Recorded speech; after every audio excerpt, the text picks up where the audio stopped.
So I work for a place called the Resolution Foundation. We do living standards, basically. And luckily, we don't do performance-related pay, because there hasn't been a living standard rise in Britain for 15 years. It's not going very well, is the big picture of what I'm going to say to you. But I was thinking, like, who has done worse than the Resolution Foundation in our course? We have a very clear mission, right? Get living standards up, particularly for households on low middle-income households.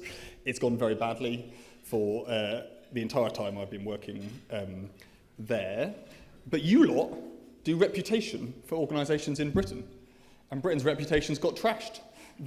So I think you might be even worse than us at delivering your one and only core objective. So could you pick it up a bit, please? Like, even my Swedish family, who, like, remember, Swedes used to love Brits, right? Why did they love Brits? Because of the whole collaboration during the war bit and feeling bad, right? For the whole 50 years after the war, the Swedes loved Britain. Yeah? It wasn't just because we were nice to ABBA, although that helped. And now they think we are losers. They even think that our music is bad, which obviously it is because we've all aged out of the peak of music, but they really, really think we're not cool anymore. So sort out Britain's reputation is what you can all do. We'll sort out the living standards is basically the gist. Now, I was asked to talk about, I'm reading it out here because I got an email with my strict instructions. It's a very relaxed leadership team here. So what's going on with the economy, what it means for consumers, and where that leaves politics, which is fun. So the short answer is it's going really well. The punters have never been better. This is like, and the politicians are just drowning in gratitude from the British population right now. So that's done. Slightly more seriously, I thought I'd start with a story before we get on to the really grim stuff, of which there is going to be some, I'm afraid, due to the state of Britain. So back in the dawn of time, when I was a young economist, the fields were green, the maidens were fair-ish, and I started a job at the Treasury in the mid-2000s. At the time, I thought this was a terrible mistake. Not because Gordon Brown used to throw things, although he did, but because it was really boring, right? And the reason I thought it was really boring was because people thought they'd answered all the really interesting questions in economic policy, right? They'd abolished boom and bust with the Bank of England. They'd done the whole tax credits, reducing inequality by giving money to poorer working households. They'd increased spending on most things the Labour government was going to do had been done by then. So basically, and everyone was massively complacent about basically everything. They were even writing books about how good British economic policy was. There was two. The Silver Book and the Gold Book came out, telling the rest of the world how much we'd nailed it. And I was, slightly, I was like, why on earth have I turned up here when no one wants to do anything, no one thinks there's any interesting questions to answer? I was going to do something else instead. And then the banks started going bust. And I thought, okay, well, there's some stuff going on. And then after the financial crisis, we did Brexit, then we did COVID, and then we did the cost of living crisis. And right now, I would take some boring. Like, boring, it turns out, is underrated, everyone. Those of you in your careers thinking it's a bit boring, stop complaining. You could be working for a bank right now, or an energy company. Anyone from an energy company here? Anyone good? They've had a fun few years. Happy days. Hope you might be on the exit ramp from the pain now, not from the job. I mean, that's for you. I don't know whether you're on the exit ramp for that, but you might be on the exit ramp from the pain. Let's hope so, because then that means the British public are. So being bored would be a nice thing right now. But the problem was that the economic gods decided that being locked in our homes for 2 years, hands up if you did homeschooling? Anyone? End of days. Worst thing that's ever happened. Is it school strike tomorrow? Second, like flashback trauma therapy. That is what's going to be happening. Anyway, so they gave us, after 2 years of COVID, and that they've given us the highest inflation we've seen in 4 decades. Some of it because of the bottlenecks that were left over from COVID. Anyone American in the room? Any Americans? No Americans. One. Why do you all keep buying ukuleles? The Yanks have been one of the reasons why we had high inflation last year is because Americans just keep buying stuff. Right? Any electronic equipment, sports kit. Right, they're just sucking it all in. Everyone keeps saying, oh, there's bottlenecks because of the shipping. It's not, it's because the Yanks keep buying everything. And I go and look at it each month and I'm like, they can't buy any more ukuleles. They must, everyone that wants a ukulele in the States must be done by this point. It turns out, no. They keep doing it. So I'll give you a warning if you're over there anytime soon. There's going to be a lot of bad music going on. So the bottlenecks after the pandemic gave us a big dose of high inflation, and then the war in Ukraine gave us the second dose, obviously with high gas prices feeding through from wholesale markets into retail markets. And one way, this is the serious bit, so no more laughing. One way to think about the last year in big picture terms is basically a row about how Britain gets poorer. Because most of the stuff that got more expensive, goods, like we don't make many ukuleles, and energy, these are all imported things. We in aggregate import them, right? The prices of the things we import went up, the prices of the things we export didn't. So that means the country gets poorer. And the one way to think about, in simple terms, one way to think about what's going on now is a row about who gets poorer and when we get poorer. So that's like, is it workers or is it owners? Is it profits, right? That's what's going on in the, if people can't hire, what wages are they having to offer? That's a row about how much it falls on workers and how much the pain falls on owners. Public sector workers or taxpayers. That's why my school is closed tomorrow. How much are we going to deal with this in terms of public services? There is a third option. It's taxpayers, it's public sector workers, or it's worse public services. Those are the three different ways that can turn out in terms of outcome. And then are you poorer today or are you poorer tomorrow? So back to energy. Does the government borrow to pay our energy bills for a period during a peak of that energy crisis? That's us choosing to get poorer tomorrow rather than today. It doesn't change how much we get poorer in aggregate. Now, on the things that are getting more expensive, I think it's not just all prices going up. Okay, it's the big things are energy and food, the big things. And the reason that's important is because those are obviously both essentials. So far, this will change over time as we go into the autumn, but so far it is an essentials cost of living crisis. £2,000 energy bills when people used to think £1,500 was unimaginable for a typical bill. 20% rise in food prices. Anyone from Sainsbury's here today before I am mean about Sainsbury's? No? Good. Sainsbury's this morning put out a thing being like, we think we've hit peak food price inflation. This is terrible marketing. Okay? Telling people that, don't worry, the pace of the increase in prices has probably peaked at 20% is not a good idea. The punters are hearing you say prices have peaked, right? Because no one knows what inflation is. And food prices won't peak probably until the autumn. Food price inflation is, but the feed through of wholesale price falls into retail price actual falls is months away. Yeah? So food prices is a big deal. We haven't had 20% food inflation for half a century. That's how unusual. I think that's really important to remember. Whenever another bad thing happens to Britain, I think remembering just how unusual some of this stuff is. A pandemic, most of us weren't used to that. But this is the first big inflation shock in almost everybody's working lives, and definitely on food. Like one of the ways we've got richer in the last few decades is food prices falling compared to other stuff, which has made a big difference to poorer households. The cheese is up 40%. The fish and chips, takeaways overall are only up like 13%. I don't know why, because everyone seems to be buying lots of them. But anyway, but fish and chips, 19%. I only looked it up because I went to the chippy on Friday and I was like, this is ridiculous. Like, but 20%, like people, these are not like, we used to be like 2 versus 4, have a big row in economics land about that. 20% up on your fish and chips, that's what the punters are living with. Now, I'm banging on about essentials because not everybody obviously consumes the same stuff. Right? Who consumes more essentials? Poorer households as a share of their consumption. Right? Obviously, it costs more to heat a mansion, okay, but someone in a small house spends a greater proportion of their income, their consumption on energy, and then food is the only thing. They consume twice as much. I think food we just haven't discussed enough in the last year. We all focus on energy because it was huge and it's shocking and it's the thing that people think government can do something about. But the food increase is now bigger than the energy increase, and people consume twice as much, poor households, twice as much food as they do energy. It's just a really big deal, this food price inflation that we are rolling with. Now, to be nice to the government, I'd also remember on food, poor households can't trade down in which food they buy because they're already buying the cheap stuff, right? It's not like, you see like middle class households being like, oh, I even went to Lidl last week, right? That's not, we should leave aside that, but that's not available. So you are facing the full inflation if you're a poorer household because you can't trade down. Yeah, and that's really important to remember. The good thing from the government is they do kind of get that. So if you look at what we've actually done, they've done it reluctantly, they've done it in stages, but basically, big picture, what has policy done in the face of that all happening?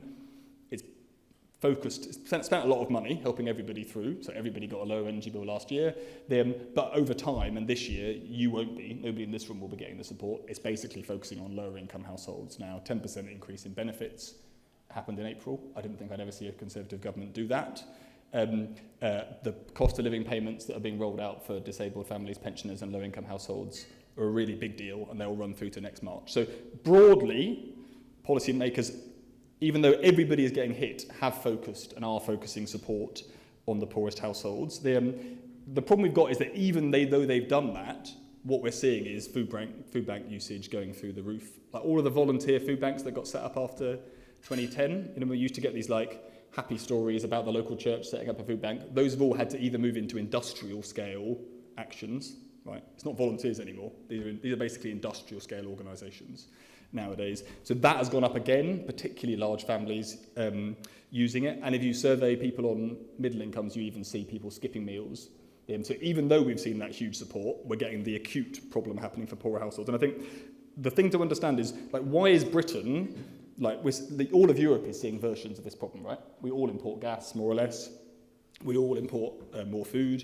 So we're all seeing high inflation. Why is Britain dealing with it so badly? And I think to understand that, you've got to join up some of the history. So the acute crisis is why is it high inflation today? And the reason that is so bad in Britain is because of the deep crisis, which has been going on for quite some time. So I'm going to talk a little bit about that, and then we're going to go on to the politics where it gets really perky.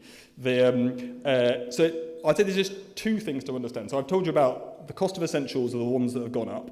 If you just focus on the poorest fifth of your customers, okay, the poorest fifth, in 2005 they spent 50% of their budget on essentials. So that's energy, food, housing, broadly, bit of transport.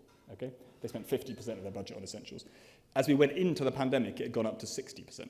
Okay, so when bad stuff happens, the adjustment that they've got, and that will now obviously be higher because the cost of essentials. So their adjustment, the bit of their budget that they can trim, had fallen a lot. Right. So why is that happening? I think it's two things to understand. And if you only take two things away from this whole thing, should be this, which is, why is Britain feeling like a mess?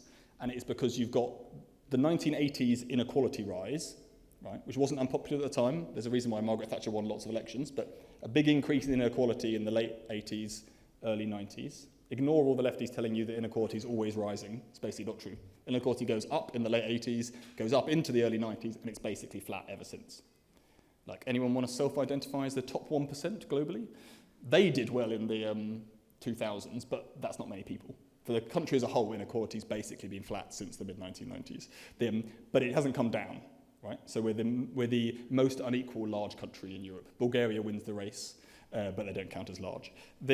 So that inequality, now public angst about that inequality does not go up. In no opinion polls do we see people getting worried about. They're worried about unemployment in some parts of the country, but the worries about inequality and poverty don't start there.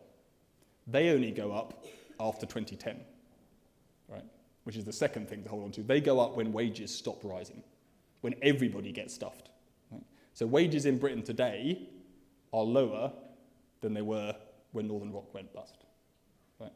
That shouldn't be possible, basically, but that's where we've ended up. That's when people start saying, wait a second, this really high inequality is not really working for me anymore, because at least in the old days, everyone was getting a bit richer, even if the rich were getting richer faster. But nowadays, everybody's basically getting stuffed. And in that world, you end up with much nastier politics and much nastier outcomes. Now, it's worth saying, none of us saw that coming. So when the bank started going bust and life in the Treasury got less boring, we obviously had all these meetings to prepare for stuff to get really bad, because there's a big gap between Northern Rock and Lehman Brothers. We had a hilarious phase where we spent a lot of time angsting about whether we should nationalise Northern Rock, because that might be a bit edgy. Turned out that was not the problem. NatWest was. Sorry. Good. I remember Fred. Oh, well, I won't do. I was cheap. That was cheap. But something's got to be cheap nowadays. I told you about the inflation. It's good. Right. Anyway, I thought you said you weren't going to heckle. I thought you were just going to soak it up. Anyway, I've lost my train of thought completely. Right, meetings in the Treasury. So when Fred the Shred was ringing us up and saying, definitely it's all fine, guys. Anyone know? People do know who Fred the Shred was, do they? The guy that ran RBS back then when it was and he thought he was the king of the world. What? Fred Goodwin. Yes, thank you for translating. Yes, Fred Goodwin. He was. We don't need more heckling. One was enough. Okay, right. So he was ringing up being like, it's totally fine, guys. We've got this. Definitely no problems with us. And then the next day they rang up and they're like, when we said fine, we meant not fine, and about 10 minutes till we have to close the bank. So when that was going on, all the meetings we were having about what's going to happen afterwards were basically focused on worrying about repossessions, maybe we can come back to that later, worrying about insolvencies for firms, and worrying about unemployment going back over 3 million, because those are the three things that happened in the 1990s recession, right? And no one's got any imagination in life, so we assumed that would all happen again. But basically none of those three things, we set loads of policy up to answer those things, none of those three things happened. What happened is 15 years of wage stagnation, right? And the British economy not basically having any productivity growth for the following 15 years. Now, put those two things together, high inequality from the 1980s and 90s, stagnation from the 2010s, and what you end up with is a really, really disastrous situation for lower middle income households, right? Because the pie is not getting bigger, and richer households in Britain get a bigger share of the pie, right? And the result of that is that poorer households and middle income households in Britain are now much poorer than middle income households, than the customers generally in France and Germany.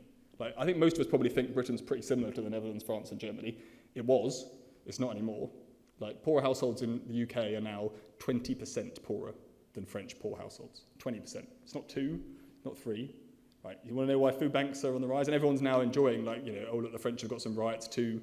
Maybe that's their inequality. Well, ours is a lot higher, and our poor households are much poorer.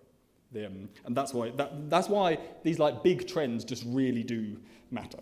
Now, I was asked to say, what does this all mean for politics? So I rang up some really clever political scientists and sophologists, and they did some really complicated calculations.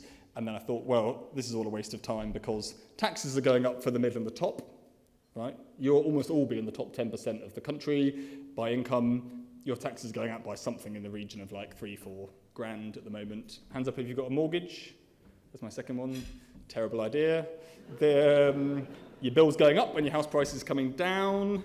You won't have typical mortgages, but if you did have a typical mortgage, it's £2,900 for remortgaging next year. So make that like, I don't know, looking around the room, 6-9 grand as we remortgage. I'm doing this in August, which is why I'm so kind of need therapy about it. So we're all in this together. So we've got mortgages going up for millions. We've got like the Tory party managing to remind everybody that Boris Johnson had a lot of parties. Like, and staggeringly often reminding people, which is like, for a party that's like famous for really wanting to win elections, this one is like a winner. Liz Truss did actually happen, much as it seems impossible I actually do find the timeline quite hard to remember. We were just discussing, apparently this time last year you were having this and ministers started resigning because Boris Johnson was still the Prime Minister, which feels like a very, very long time ago. But you've got taxes going up, you've got mortgages going up, you've got Boris Johnson partying, you've got Liz Truss happening. And if you're honest, you're just looking at, the country will have been on its second 7-year itch by 2024, 14 years of a Conservative government. Like history says what happens in those worlds. So it basically is going to be tough. No one should be remotely surprised that you've got a Labour lead.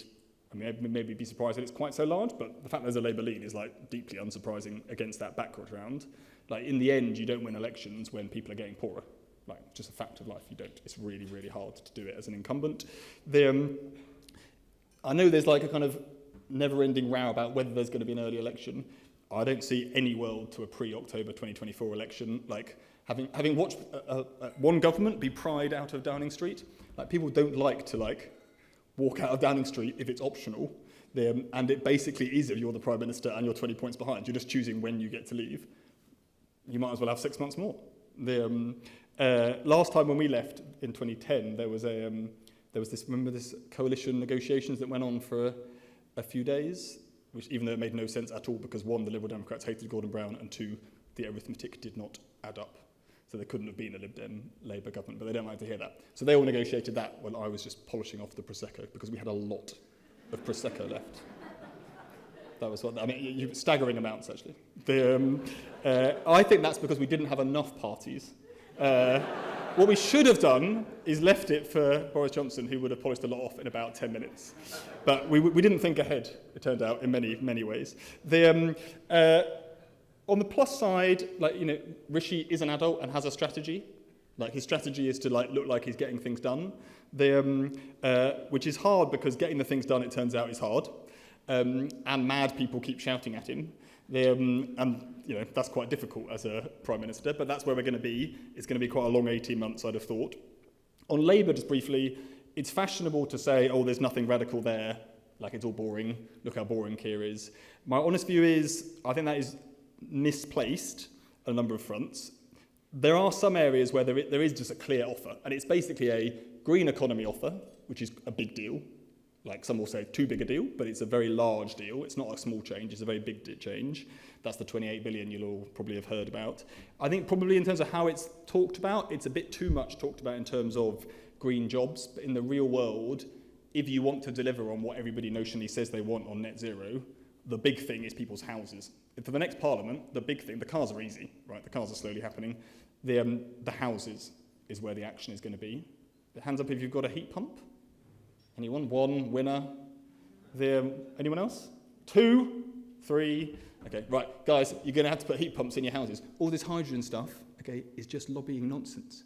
No one's having hydrogen in their homes. It's never going to happen. Just lobbyists making a lot of money for until the government eventually rules out hydrogen. We're all putting heat pumps on the outside of your beautiful Victorian terraces, and it costs a lot of money. And the punters, as per my previous conversation, don't have lots of money. And so the state is going to end up paying to put net zero carbon heating in loads of lower middle income households. That is what the net zero strategy will end up being. At some point, someone will admit that, and then politics is going to be a massive barney about whether that should happen. Yeah, I'd have thought by a year into a Labour government, you will have the Conservatives not being anti-net zero per se, but basically attacking every single policy that's necessary. Because that's where look where the Daily Mail is now, look where the Telegraph is now. That's just the path of least resistance. Look at German politics today. So the Parliament is going to be a big row about the practicalities of some of this stuff actually happening. I think heat pumps will be the big one. Then on the Labour market, although they don't talk about it much, the Labour Party does have a big plan to change the labour market, particularly for low and middle earners in terms of the regulation, the enforcement of how things happen. And then obviously the big offer is just we promise to be adults, we'll be nice to the Europeans, we'll marginally improve the situation in terms of the relationship. The stuff they're talking about on veterinary agreements and the rest doesn't make much difference to the aggregate. Anyone, manufacturing firms, people here? Not many. One. So basically the people that are stuffed in the short term are them. So the people that do really badly structurally from the Brexit deal that we've actually done are basically the high productivity manufacturing firms. So like chemicals, cars you'll all have heard about. The cars is happening faster because it happens to be happening at exactly the same time as the net zero transition means all the supply chains are thrown up in the air for the electric cars.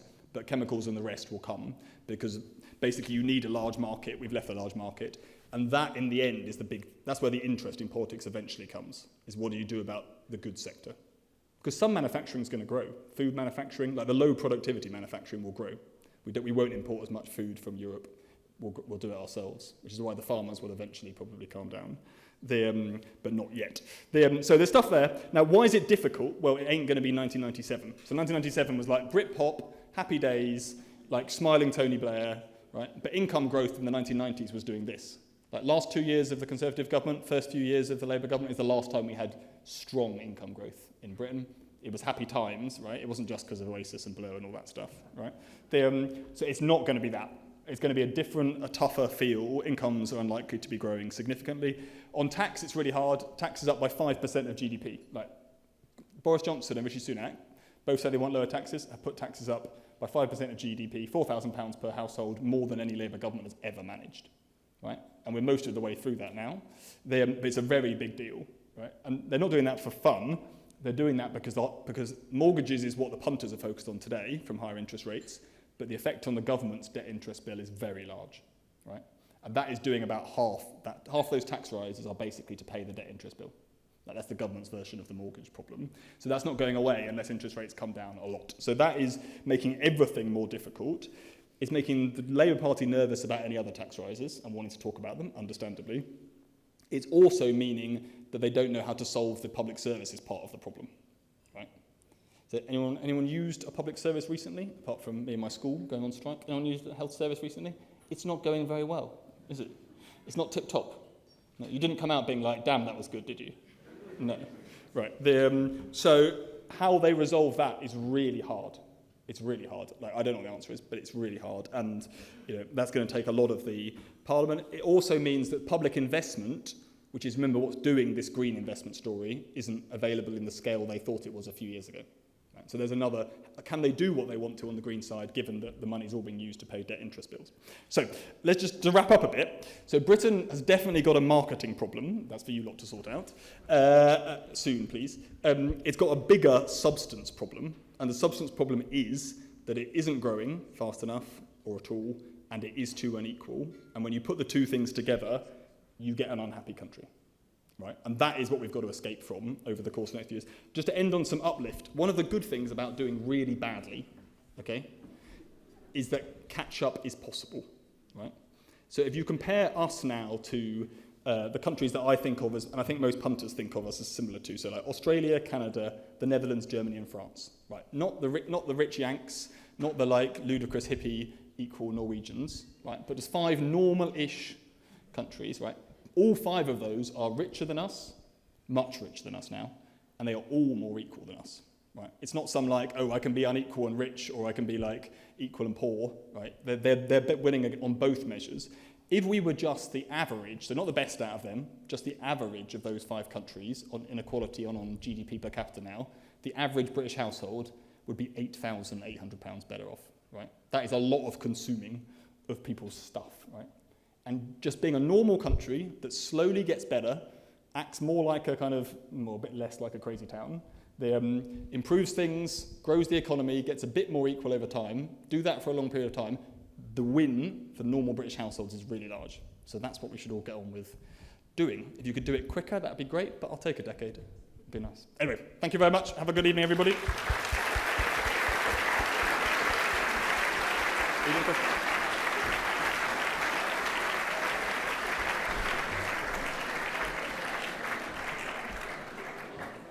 Thank you, Torsten. That was cheery, and it's all our fault, and especially NatWest's. I'm sorry about that. Shh. Torsten has agreed to take a couple of questions, so conscious of time, we will do that. I think there are roving mics around somewhere. While we're waiting for the mic to get from there to there, I'm going to ask you a question, not the really difficult one about why we've got low growth and productivity, but the one that I thought was really interesting about politicians. You've been up close and personal and worked with a number of leaders of the opposition and leading politicians in power over time. A, what makes them tick, and B, what kind of leader do you think Sir Keir Starmer would be if he got into office? That is a very hard question. What makes them tick is different for different people. In general, I would say the anti-politics mood is not something I remotely subscribe to. So most of them, almost all of the ones I've worked with, are genuinely focused on trying to make the world a better place. And generally bright, interested people that are struggling with often very difficult circumstances to do that. In terms of, so I don't think we should be, the problem is, there is a problem now, which is basically, would anyone in this room consider becoming a politician? You're probably not going to say it. 1, I'll get on with it then. 2, Chris, you in? They're desperate, mate. You haven't even got to be that good anymore. You just need to walk over there. It's fine.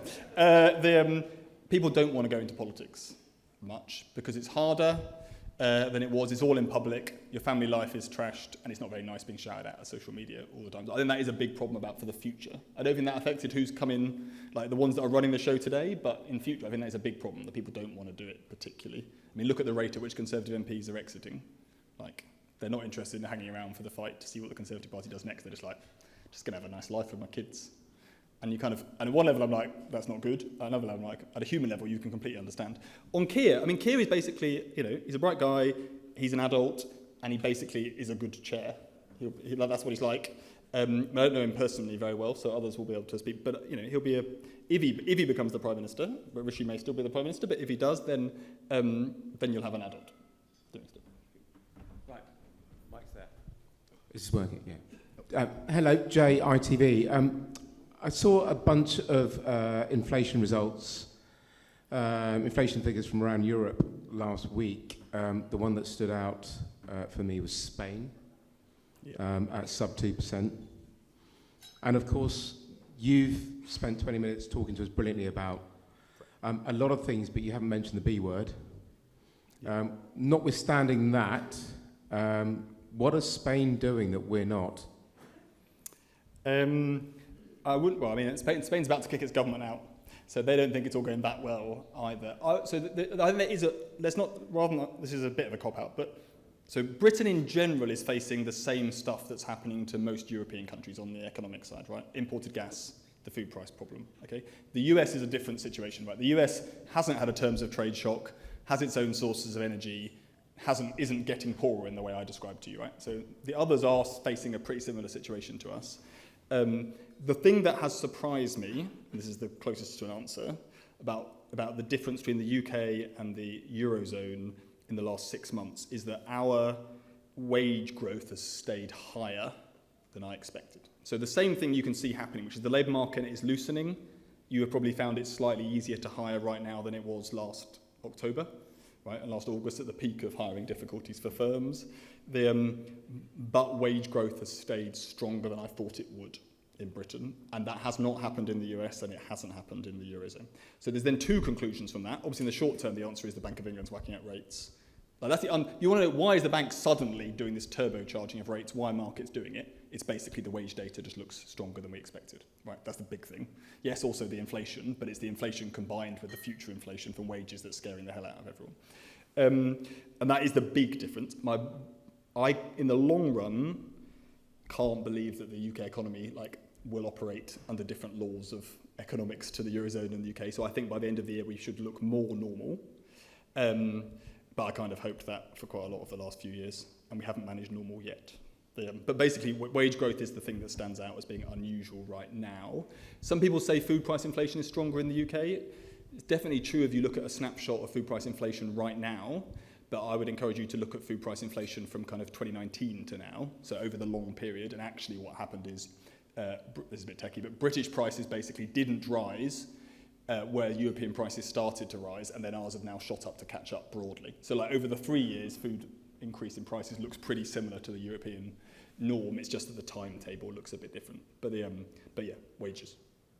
You identified marketing as an area to be tackled and kicked that quite rightly over to us. What would good look like, though, from that perspective, from your position? Do we need to align behind a certain message, or is there something we should be pushing to try and rectify some of these issues? So on the bits of it that I feel, on better marketing, just for you guys I don't know. One thing I would say about Britain that is unusual, is that we are very bad at thinking about what we're good at and then making damn sure we make a lot of money out of doing it, okay? So, what is Britain actually good at? So, what do we actually make money from? High value-added services, right? And everyone says, banking, but it isn't just banking, it's everything. Intellectual property, cultural services, marketing, any business services. And the UK is the second biggest exporter of services on the planet, yeah? Nobody almost ever celebrates it. Imagine Germany not celebrating all their manufacturing exports, right? They do it all the time. British politics has decided it's a combination of embarrassed about being good at this stuff, mainly because of the banking crisis, but not just, and actively wants to become Germany, but it can't because one, we don't have enough Germans, and two, we don't have enough manufacturing plants, and they take a really long time to build. Right, and not individual ones, but for a country to move from being, no country has moved from being a service exporter to being a goods exporter, but that's what they say they want. The result of that isn't that you'll get that, it's that we're not making a success of what we are good at. Look at the Brexit deal, look at what we focused on. We're not focusing on things that are aiming to, all of the trade deals that have been done post-Brexit, they're all basically free trade agreements, they're all basically goods focused. It doesn't make any difference to what we're actually good at. So, in general, the marketing that Britain needs to do for itself from a political perspective is to be vaguely proud about the things we are good at and make damn sure we make some money out of doing them. Because in the end, it's all well and good to be we don't need to be doing this high-value stuff. It's all about other kinds of jobs. But in the end, we're importing that gas, right? It's got to be paid for by some production activity in the UK. And if that is going to be, if we're going to be a rich country, it will be as a service, a high-value service economy. That's what we need to get on with doing. So that's a substance and a marketing point. Stop being embarrassed about what you're good at, not least because you're probably not good at anything else. not you personally. And then, so to that point, if you ran the government then, how do we get out of this? What would be the sort of policy prescription that the UK can do better? So the good thing about democracy is that I've lost 2 general elections, so don't get a say. So the things I would focus on if you want to is, so basically, as a country, it's partly understand what kind of economy you are. That's really important, right? If you want, everyone says, I want an industrial strategy. It's garbage. The first thing to do is to understand your economy, then you can start putting a strategy in place, right? And at the moment, we're in denial about the kind of economy we are. It's not the only thing. Secondly, we're basically spending our lives on distractions, right? So government is just spending its life being distracted by other things. Like a row about a cricket match is our most recent example. Which would be fine if it was like Gangbusters Britain, but if we could really knuckle down to dealing with the disaster, that would be good. So focus, and then in practice, the things that really matter. If I was what are the really important things? We've got to get the investment level in this country up. Okay, private sector investment and public sector investment. Companies have not been investing enough in Britain for 20 years, and you can get away with that for a year or 2, low investment levels. If you underinvest for 20 years, it's catastrophic. Your workers literally haven't got enough kit to build, to work with. The UK is the only G7 economy that's seen no rise in the amount of built on land per person since the 1990s. Everyone else has seen big increases, but you can't get anything built in Britain. Not enough companies want to build anything anyway. We've got to sort out the investment problem. The public investment problem is also huge from the 90s. The government has done a better job of starting to turn that around. Trains is the famous thing because male politicians, they love the trains. So that is kind of happening. So investment, we've got to do something about good jobs for lower earners. The minimum wage we've made a massive progress on. If you want another good news story, the minimum wage means that the lowest hourly earners have seen twice the wage growth of the average earner for the last 2 decades. So some stuff has got better, okay? But at the same time, job satisfaction amongst low earners has not. It's come down, right? Lower earners used to be a lot perkier than high earners because high earners are all stressed. Not when you're at dinner, and not when I'm talking, obviously, but generally they're very stressed. Low earners have come down exactly as the minimum wage has gone up. And that's because the work has become more intense. So all the usual stuff, 0 hours contracts, we don't basically enforce the law in the UK labour market at all for low earners. So you've got to target improving work for low and middle earners in terms of not just the pay, but the nature of the work. Not least because that will encourage firms to invest. If they can't just think I can just sweat loads of labour, they'll buy some kit to do that work. That's what, who washed a car this weekend? Anyone? Some of you washed a car. You're not all central Londoners. Pardon? Oh, okay, all right. I washed a car recently. If you go and wash a car in Britain today, the odds are you will get it washed by hand. Yeah? By hand. That is what a low productivity economy looks like. Go back to the 90s, machines washed cars, right? Why on earth have we got an economy where it's cheaper to pay people to wash your car than to build a bit of kit? That is what a low productivity country looks like. Now, there's a separate issue, which is those people are definitely earning below the minimum wage, right? And we don't enforce any law, right, about that. There's no way you're washing a car for £12 and paying the minimum wage, effectively. But, you can make your lifestyle choice about that. But so enforce the law. So good jobs, and then housing is a complete catastrophe. So that housing is a disaster. Yes, it's about building housing, but if you get an economy growing again, then rents will rise in line with economic growth. That's what happens. And at the moment, we're saying to poorer households, your rents will go up, but your benefits are frozen. You can't. That's not what a sustainable country looks like. So I would you be honest about the kind of country you are, focus your industrial strategy on that. You've got to get this country investing again, and being a stable, sane place to invest would help on that front as well. Lots of other things would also. You've got to sort out the quality of jobs for low and middle earners, because the economy for them is basically prices in the shops plus the quality of their job, right? And we've got to sort that out, and we've kind of pretended it was too hard for too long, and then we've got to sort out housing. Will that do? Very good.